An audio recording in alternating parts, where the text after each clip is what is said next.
बिस्मिल्लाहिर्रहमानिर्रहीम। अस्सलाम वालेकुम। आप देख रहे हैं K92 न्यूज और मैं हूं नाइला भट्टी। शामिल करते हैं आज की अहम खबरें।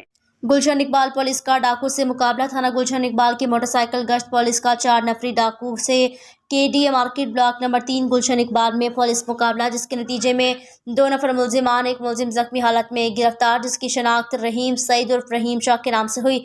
दूसरे की शनाख्त अयूब वल्द मोहम्मद अनवर के नाम से हुई। 2 नफर मुलजिमान फरार होने में कामयाब, जिनकी शनाख्त के बारे में मालूमात ली जा रही हैं, जबकि गिरफ्तार मुलजिमान से 2 अदद पिस्टल व एमुनेशन व मुलजिमान के ज़ेर इस्तेमाली मोटरसाइकिल नंबरी KEN 8228 मेकर सुपर स्टार 70 बरामद हुई, जिसकी मलकियत के बारे में जरिया CPL मालूम किया जा रहा है। गिरफ्तार शुदा मुलजिमान का साबका क्रिमिनल रिकॉर्ड मालूम किया जा रहा है। जख्मी मुलजिम को बराए इलाज मौजा अस्पताल रवाना किया। मजीद ज़ाब्ता की कार्रवाई अमल में लाई जा रही है।